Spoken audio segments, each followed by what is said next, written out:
All right, everyone. Welcome back to On the Gravel, the F1 podcast at Alethio Network.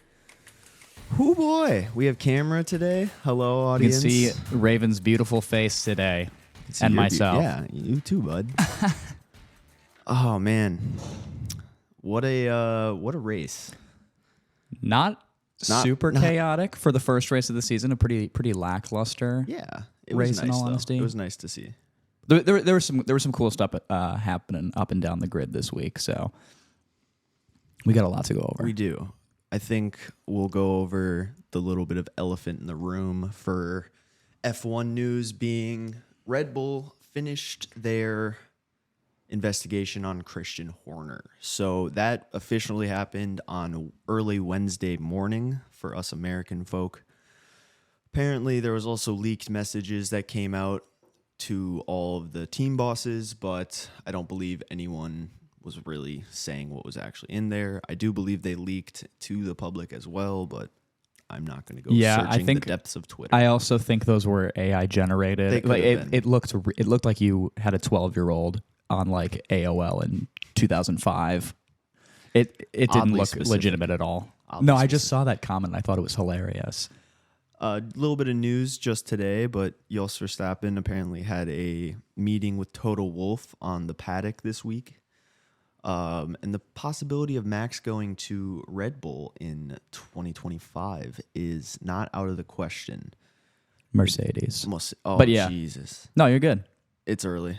It is early. We're a little tired here, but we'll get through it. Less mistakes. Very I jet promise. lagged. I'm very jet lagged today, actually. He did get back from vacation. So yeah, he's going to potentially go to Mercedes just because Max Verstappen has a huge problem with Christian Horner saying he believes that this is going to be something that blows up in Red Bull's face in a while. And if you watch the post race, like the podium awards, when the Dutch National Anthem was playing, oh boy, did they show You know how Christian excited Horner I was for that? and his wife just arm in arm, smiling like nothing was happening in the world. So I will say this comment is made by Jos Verstappen, so I don't know how notable or credible that is, but I don't know. He's been right in the past sometimes, but it feels like Jos is kind of dragging Max into his own underlying conflict with Christian Horner. So I don't know how much of that is actually going to unfold in the way that Jos thinks it will, but if I saw Max at Mercedes, that would be kind of interesting, and then who goes to Red Bull. But oh my God, I don't would wanna just get into throw that up. talk. It's going to make silly season even more silly, and we are excited for that. I don't know how ready for that I am. No, this offseason is going to be wild, but I do think Jos is right where this is going to blow up in Red Bull's face and possibly be a problem for the future. Yeah. I know I kind of wrote it down maybe a little bit later, but Ford and Red Bull are having a lot of internal issues, not Red Bull F1, but Red Bull's parent company as a whole for like all of their antics. Mm-hmm. Ford is not very happy with this, and I think they would have liked a different decision personally, but we will see. I mean, yeah, Ford has a reputation that they have to uphold as well. And, the issues with Christian Horner, it's going to be attached to anybody who is related to the Red Bull family in any way. And unfortunately, right now, that technically is the Ford family as well. So, yeah, I'm not surprised that Ford is a bit worried about a situation like that. They probably want some more clarity. I mean, I think us that as was the fans biggest have- issue between them was like you're just not being clear to the partners about this, and that's an issue on us. Like, Yeah, I mean, we have almost no clarity as fans and viewers, so I'd like to see how much they're actually getting as well. They're probably in the dark like we are as well. I was going to say they're probably getting just as much information as the public is, which is not good if you're trying to please your partners. Yeah, or if you're an investor, anything like that. Oh, God. So, yeah, not surprised. This is the first time in F1 history that all the cars crossed the finish line in the opening round of the season. I believe Oliver said it was like 15th. It's happened, 15, 16 times. So congratulations to all the drivers on that. There was a lot of issues that we saw, but we'll get into that later. We saw what was happening to Andretti Cadillac, bid being denied trying to get into the sport, but Audi is still committed to rebrand Sauber in 2026 with the regulation changes. Yeah, there was a bit of rumor that Audi might be pulling out or something, and then there was not really a full statement. They but kind of came out and were just they like, yeah, we're still reconfirmed their committed, ambitions, yeah. which is great for the sport because they are, I don't know, are they in WEC yet? Is Audi and WEC? I know they had a Don't bid. actually believe off the top of my head. I know they had a bid in 2023 or something. Yeah, the FIA said that they've been accepted by the FIA, but it doesn't seem like they still are. Yeah, and it's looking like they're going to run GT3 cars instead of the hypercar class. It says here that in 2023 they were pushing to be a part of this next season, but apparently it looks like it might be another year or two. So, I don't know. Get ready for a wave of Audi in motorsport and all discretions of motorsport in 2026. Rally, WEC, everything. I think they're coming back and making a push, just like they used to do. Ex-Formula One driver Ivan Capelli accused Total Wolff as the one who leaked Lewis to Ferrari. Now, personal opinion, what do you think? I think it was Toto. Why? I don't know. I feel like Toto, maybe wants more eyes on the Mercedes to make the Mercedes seat more desirable, something like that. I mean, if I was Toto Wolff as well with the partnership that I've had with Lewis Hamilton throughout his entire career, I would be kind of annoyed to find out that Lewis was leaving for another team after so long. Like, I don't know. This feels very similar. Like I said this a couple weeks ago to the Lewis leaving McLaren for Mercedes. He believes in a project that's, forming. So I think Toto is a bit disappointed and feels maybe betrayed by Lewis Hamilton. So, maybe throwing that out into the media or something just to have a little stab in his back, something like that. I don't know. I think it is a possibility that he leaked it to be like, okay, well, if you're wanting to do this, then we're making this a big deal. Yeah. And I mean, we've also heard that Lewis had told other drivers before, the actual move was announced. Oh, I was rolling right into it. But before the move was announced, he had told other drivers like Guan Yu Zhou that this was happening. And then that leak happened. And yeah, it was very interesting because you have to remember, at least over here in the US, that news article came out at like 4 a.m. So it was a very weird time. I mean, that's the morning in the UK, but don't forget that Lando Norris was in a cave in Vietnam, so he didn't believe that Lewis was actually going to Ferrari for like an extra day. Okay. Shout out Alex Harrington at Sports Illustrated for the article about Zhao. We got another article about him a little bit later. Oh, it felt good. It felt good to see cars on track. Oh, and the lights go out. Racing. Hear Brundle again, I won't lie. This is going to cause a lot of controversy. I am more of a fan of the Alex Jakes commentary than I am of Crofty and Martin Brundle. And I love Crofty's voice. I love his inflection when he's talking about the race. But there's something about just Alex Jakes' voice and, his knowledge on the sport. Don't get me wrong. Brundle is probably the most knowledgeable pundit that they have going over the races. But I think the Jolyon Palmer, Alex Jakes commentary is just as good as the Brundle Crofty.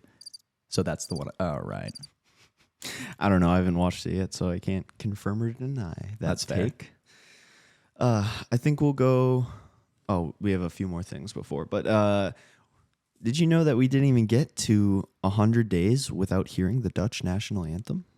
I won't lie. It's actually my alarm sound in the morning because, you need something very strong to get you up in the morning, and that very much scares me. So I've been waking up to that the past few months during this off season. Try to prep myself, get ready. As a normal Ferrari fan behavior. Yes. We like pain, Speak for yourself. So yeah, we didn't get 100. I mean, everyone knew it was going to happen, but Max also just now needs 3 more wins to beat his record of consecutive race wins from last year, because people forget he won the last 7 races. Yeah, he's on an year. 8 streak right now, meaning Max Verstappen has won 18 out of the last 19 races. So It's pretty bad. And I don't think that's going to change. We are begging someone else to win, please. It'll happen. It'll happen. We'll get into things that I noticed, and then we'll take a little break. And I know it's going to be a shorter episode, but we still have a lot to talk about. we do with have the a lot. race. I was going to say, we have the entire race, so that'll take a little bit of time. But some things that I noticed, V-Crap looked lost. You know, the V-Carb was... They definitely had some issues that they were saying. I know Daniel in his post-race interview was talking a lot about those first 2 stints being horrendous for them. They basically got no gain when they switched from the mediums to the hards, and then the hards to back to the new mediums. You also had the entire issue with team orders within the last 4 or 5 laps of the race, with the team asking Yuki to let Daniel through, and he came over the radio acting like an absolute child, which was kind of horrible. He did end up doing it in the end, but then I don't know if you saw on the cool down lap. Yeah, I saw. Yuki just dive bombed Daniel into the first corner to kind of make a statement to him. And I feel like, in the debrief and, back at the HQ, that's going to make things at the team very awkward, because his reaction was completely unnecessary, given that they weren't fighting for points at all. It was essentially let Daniel through so he can try and attack Kevin Magnussen, gain 1 more place. I mean, it's the first race of the season, so Daniel overtaking Kevin would have put them ahead of Haas in the Constructors' Championship. And I think Yuki was a little bit more close-minded with that. I don't know why. Maybe it's inexperience, but, this is his 4th season now, so it might just be immaturity. And that's been an overlying issue with him the entire time he's been in the sport. Yeah, I think part of it is just being that team player. I don't think Yuki has ever really been in a role where he has a teammate where they need to actually work together more. Yeah.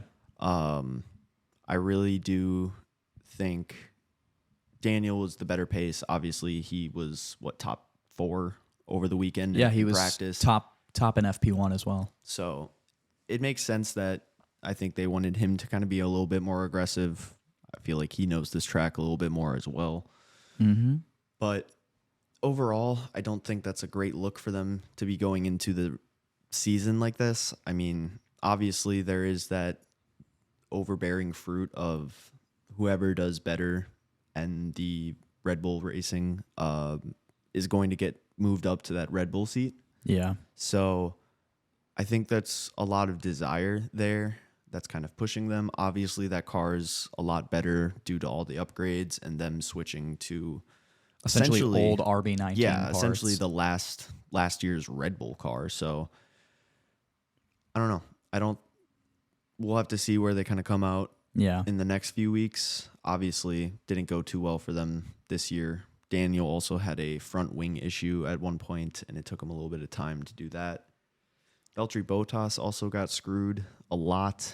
That was really bad. I mean, that pit stop video is abysmal. It reminds me of the Ferrari. the horrible pit stop that he had at Monaco. Oh. Where the infamous 48-hour pit stop where they couldn't get the tire off at Monaco, and they literally had to ship the car back with that soft tire still stuck on the car, and they had to take it off at the Mercedes HQ. It's so funny.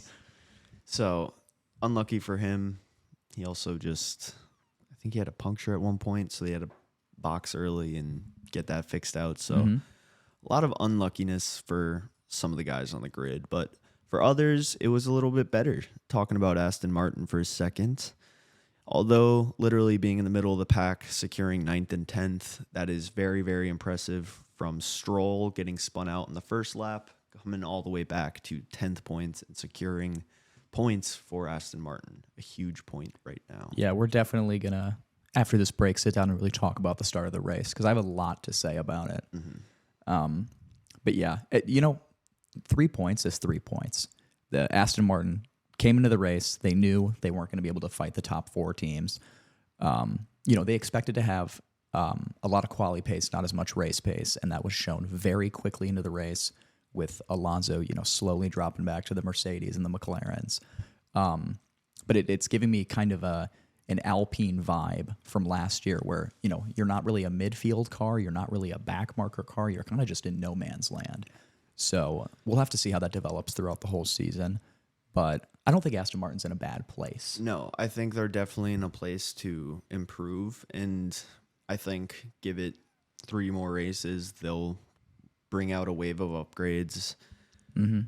And I don't know if you saw the clip of Lance congratulating, like them just like seeing each other after the race for the first time, and he goes, "Glad you're not in an Alpine." Yeah. It's like, oh, punch in the gut to all the French. But we're going to talk about the absolute dumpster fire that Alpine is. We said it was bad in testing, but now the race, just this whole race weekend really showed just how bad that car is. Sticking with Aston Martin for a second, I want to give out like a little shout out to the Stroll family for actually giving Fernando a decently competitive car in a few years like they promised. Yeah. I think that team is in a really good place with the 2 drivers. Obviously, Lance being the son's owner, so it's a little harder, but I think overall you have the 2 guys that actually care about each other and are willing to work for the team. Very decent relationship together. Yeah, I think this year they're going to do sneakily well. I think it will be a lot of quiet, like P5 and up, but they're going to secure points, I think, pretty consistently. I mean, they're the ones that are in the place to take advantage of, issues that happen with the top teams. Given that they're not in that top 4 fight, if anything happens in that top 4 fight, nobody's going to benefit more towards the bottom of the grid than Aston Martin will. So you do have to think about that. So your point's definitely right there. McLaren and Mercedes fought it out till the end with George and Lewis in 5th and 7th respectively, and Lando and Oscar getting 6th and 8th. I think that's a very fair split of the points. I think everyone was kind of banking on those 2 teams being the 3rd and 4th best teams on the grid this year, especially right now. But McLaren, I think, is in the better spot out of Mercedes. I mean, I think their chassis upgrades were decent enough to actually give them a push, and they didn't have the floor difficulties that they had last year. Yeah, it was also strange. You in the race, you really saw George Russell fighting the Ferraris more than they were, trying to defend from the McLarens at the beginning, and then they kind of dropped off, in that 2nd and 3rd stint, and really fell back to falling with the McLarens. But I think those 2 teams, McLaren and Mercedes, are pretty evenly matched on race pace, at least at a circuit like Bahrain. 100%. Ferrari, obviously being the 2nd best team out of the weekend, securing 3rd and 4th respectfully. Carlos, oh my God. He made a statement, He made multiple statements. Even Max in the podium room, the cool-down room, saw the overtakes and looked at Carlos and was like, okay, I see you. Yeah.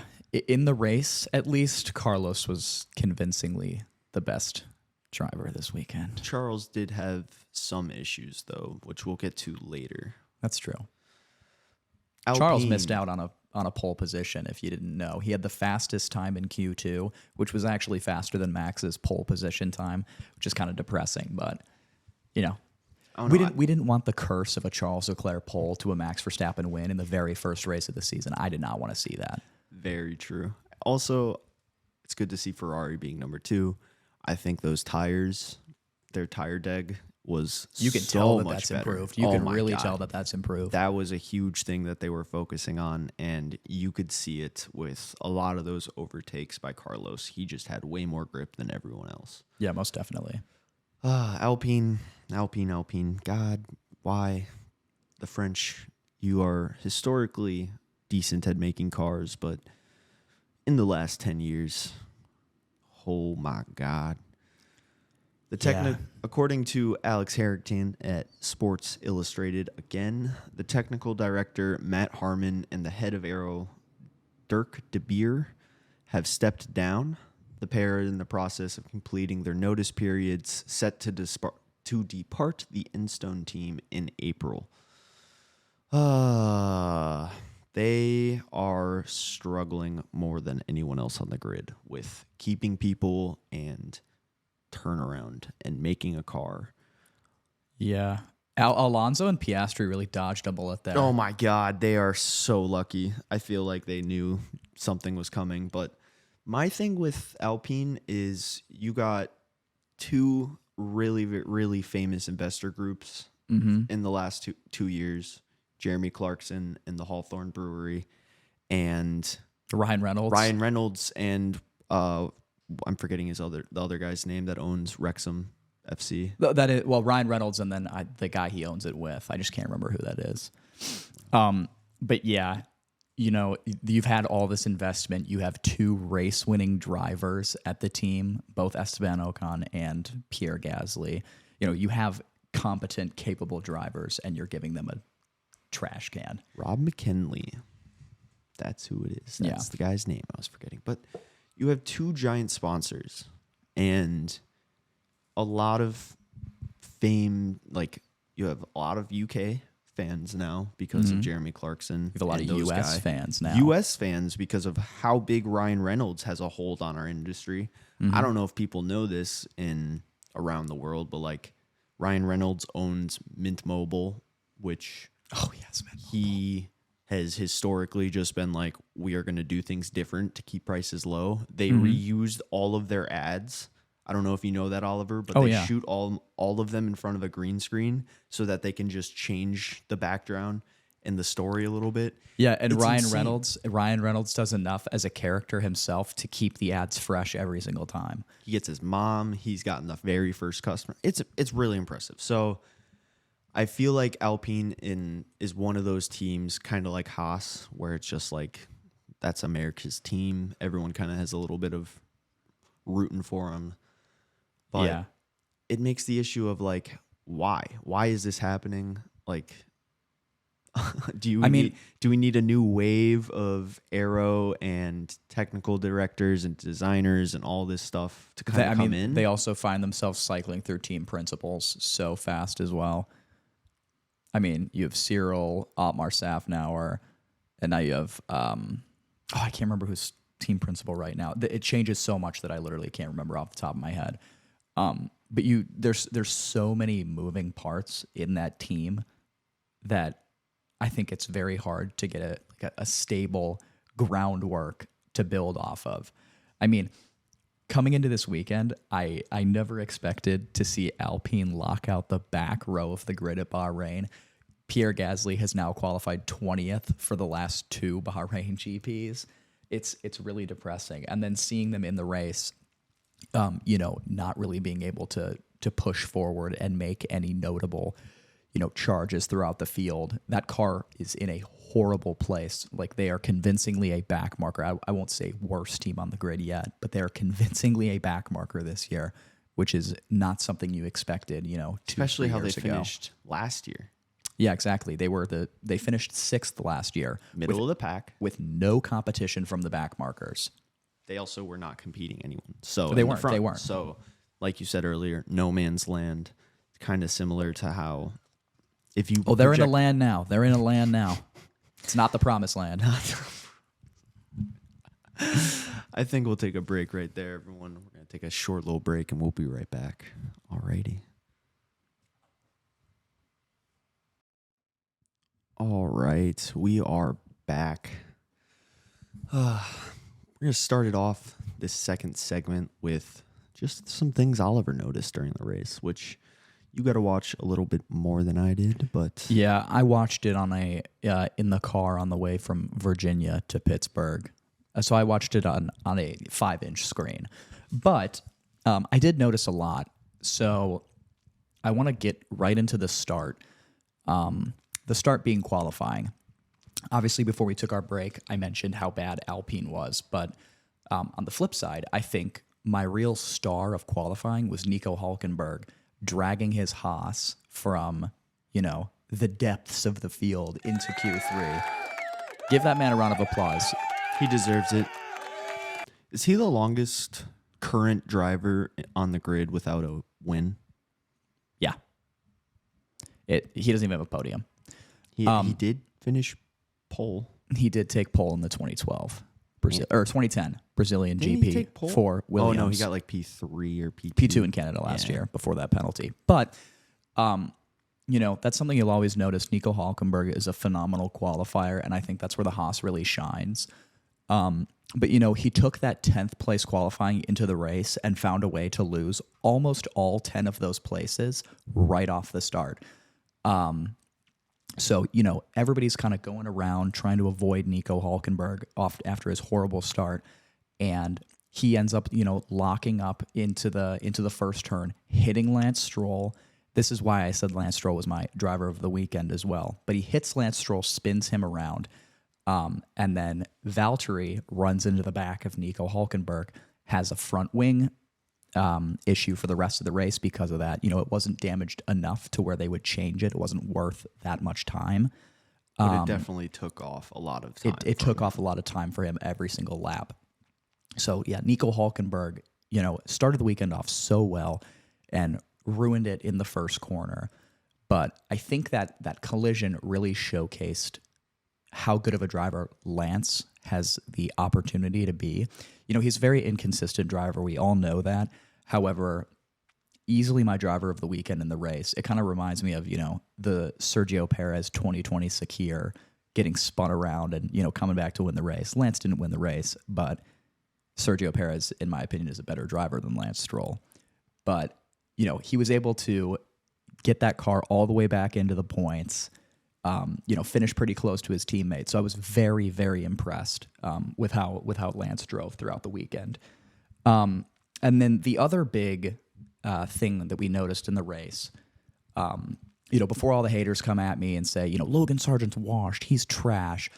You have to understand that Logan going off, that lockup he had, everyone was like, oh, this is classic Logan Sargent. He will be my surprise driver of the season. Just you wait. But he had a steering issue, which for some reason midway through the race caused his brake bias to be shifted forward. I think it was up to 93% on the front two wheels, which for those of you that don't know, the brake bias is the amount of pressure that is taken in by each set of two wheels, each set of axles. So having it shifted forward to 93 on the front essentially means all of the brake pressure is only being generated by the front two wheels. So not having the other two wheels working at all, going that quickly, you're going to lock up and throw it off the track. Also, I feel like people don't realize that when you're braking in a car like that, you're not turning the wheel all the way. Mm-hmm. You're turning the wheel slightly and then applying the brake to get more rotation in the car. I was going to say, you're going to... So when you have that front wheel brake bias, sorry for cutting you off. No, you're good. When you have that front wheel brake bias, it's not only shredding your tires super, super quickly, but it's also not allowing you to turn properly. Like, exactly. Think of that. Like, every single time you're pushing the brakes and you're turning, the car just straightens itself out. Mm-hmm. That's why most of the time you want to, get down to your cornering speed before you start turning the wheel. But, it's kind of impossible to do that when the brake bias is shifted so far forward that you can't turn the car whatsoever.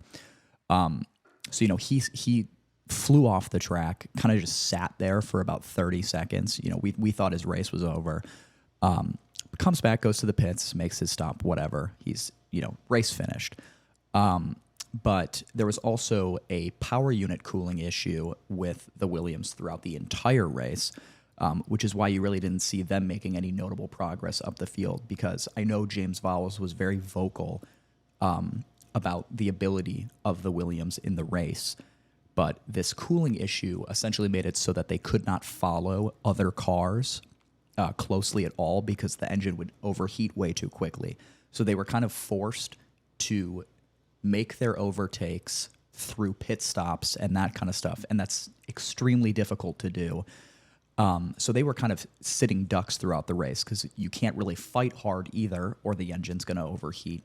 So it's kind of finding a gap and then just doing lap after lap, setting a good pace in clean air. That's really all they could do.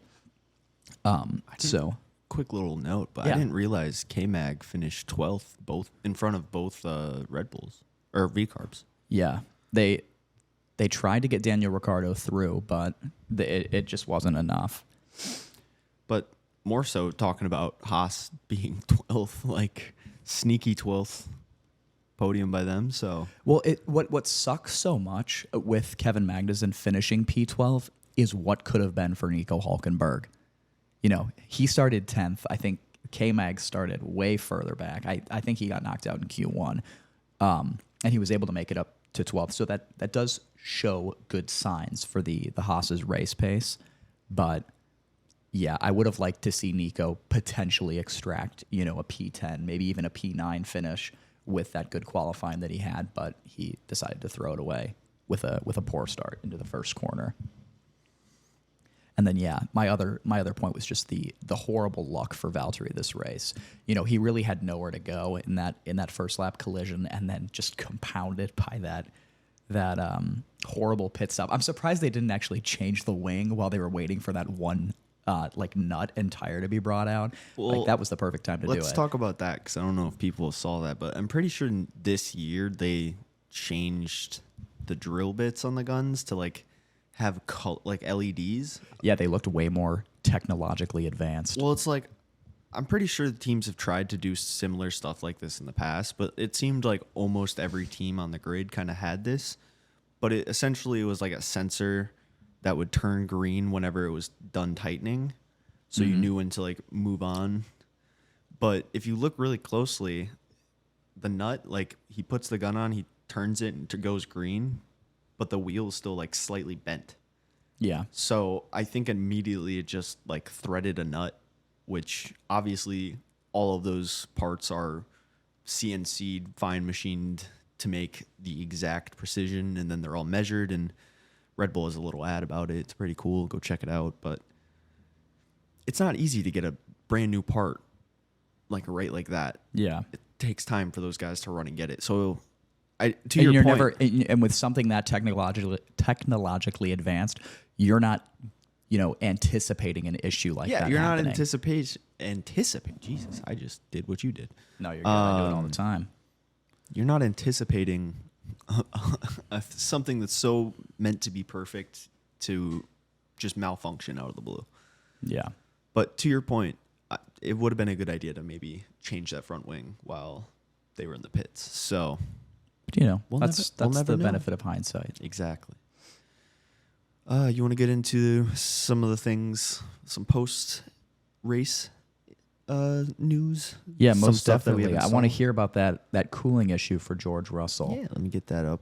So, George Russell, in the post-race interviews, was revealing that he had a cooling issue. I'm getting that clip right now.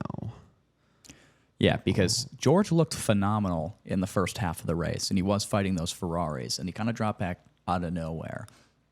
Let's see why. Whenever it loads. And now there's no sound.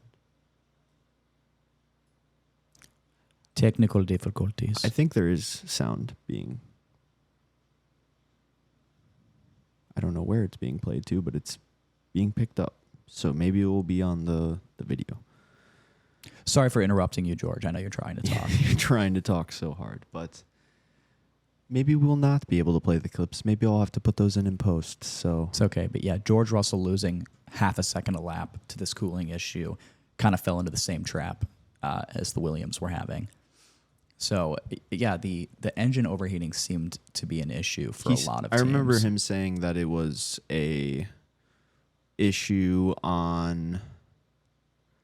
All right, there we go. Now we should be able to hear him talk. But it was an issue on like the setting that they were on. So apparently they just totally biffed it. So Hey, George, There we that go. early phase of the race, I thought you were right in this, and it was turning out to be a good one, and then things just fell away a little bit. Can you explain any of that? Yeah, it was, made a good move on Charles, and as you said, I thought, here we go.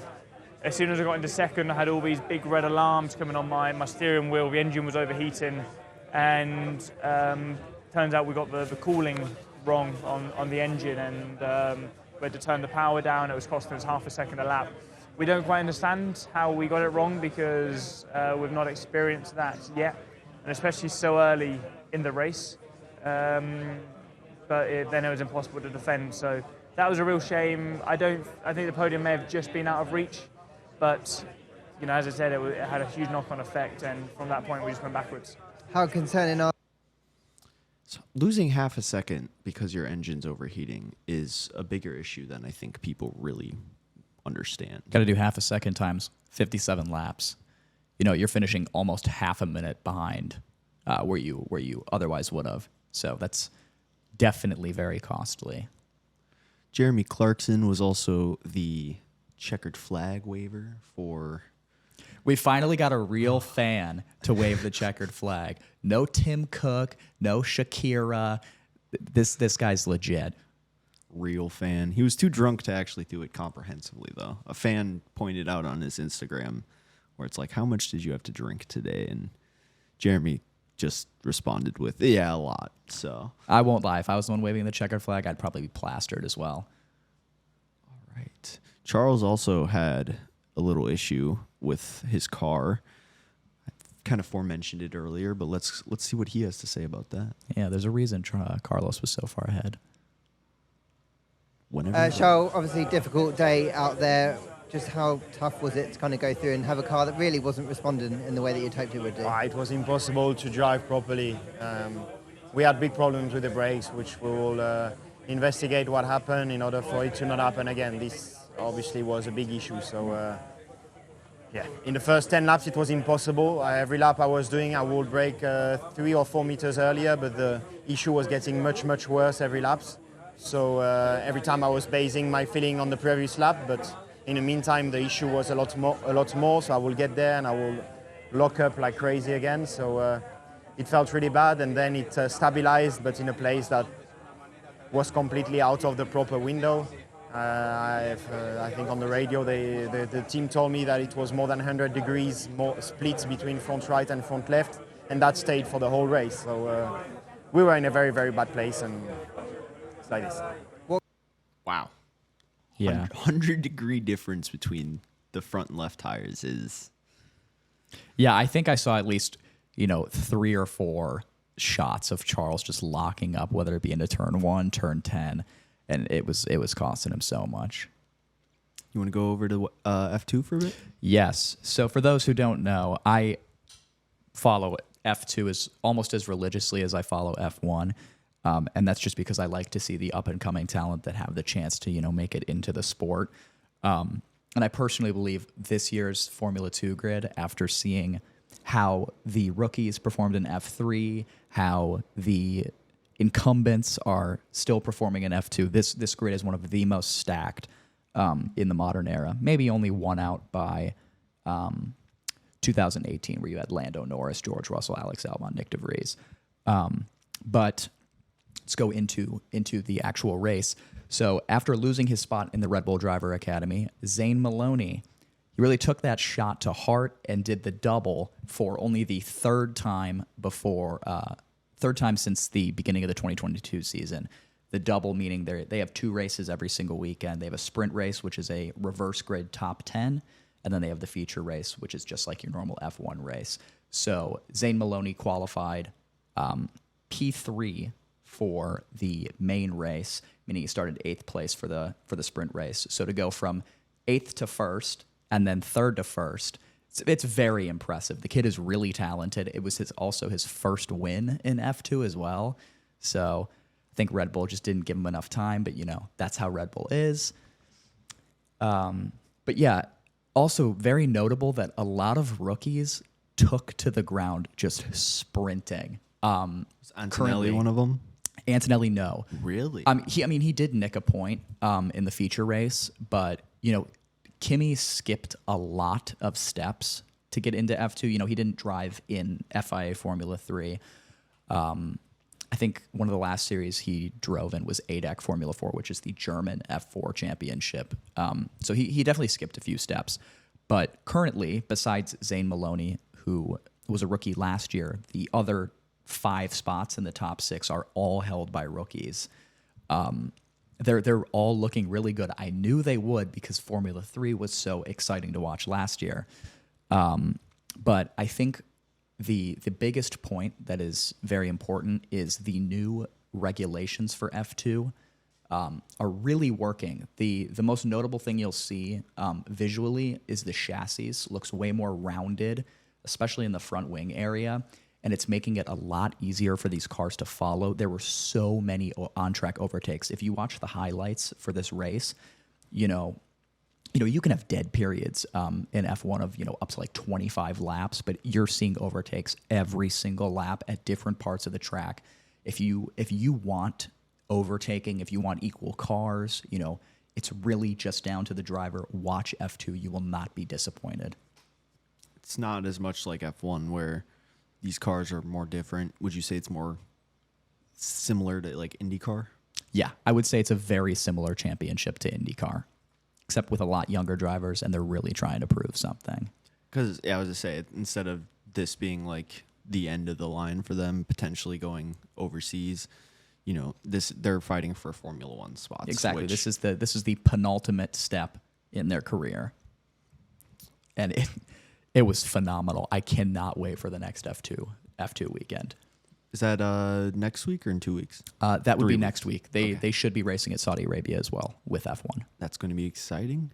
WEC also went this weekend. I don't know if you saw that, Oliver. 6 hours of Qatar. Mm-hmm. I didn't catch the actual main race, but I obviously took a look at the highlights last night while I was getting ready for this. I didn't get to watch it because I had to do homework. That's quite all right. But hey, I graduate soon, so then I can watch all the racing I want. But congrats to Porsche Penske Motorsport for winning the event overall. Also want to give a shout out to Team Toyota Gazoo driver Nick DeVries for coming in 6th. Everyone was hating on him for being a bad driver. But He's not washed. Formula One just might not be his discretion. I think so. I think this is the discretion that he benefits the most in, just based from his style of driving. Exactly. Also, congrats to Manthe Pure Racing with an X in the A for winning the LMGT3 class. That was an exciting race as well. I think a lot of those cars are very fascinating and a lot different. I saw some of the cars' top speeds are differing by almost 5 or 6 miles per hour. So Qatar is also a great circuit. We'll be racing there later this year for F1 at Lusail. So there's definitely a lot to be excited about. It's going to be awesome. No rally car news because Kenya will happen at the end of the month. But anything else, Oliver, or is that going to be it for us today? A little bit of a shorter episode, but quick pre-prediction. Who takes pole position? Who wins at Saudi Arabia? Now that we actually have a bit of information. I think it's going to be the very first Charles Leclerc, Max Verstappen of the year. Oh, okay, so we're getting into that.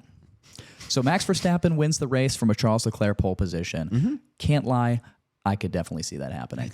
This is the race for it to happen, I feel like. So actually, I think Osama bin Russell might do us all a favor and take Max out into the first corner. We're going to see a beautiful Charles Leclerc victory that I've just been yearning for so long. Lewis Hamilton's going to get mad and shunk people into the wall like you do in F1 23. Oh man, this is going to be a tough one to watch. Red Bull's probably going to run away with it again. Oh yeah. Well, I think that'll wrap it up for us here today at Alethio. A little bit of a Sunday recap for you, but we'll be back tomorrow with Saudi the Daily Arabia. Hockey, and we'll be back next week. So we'll catch you guys then. Bye. See you on Saturday.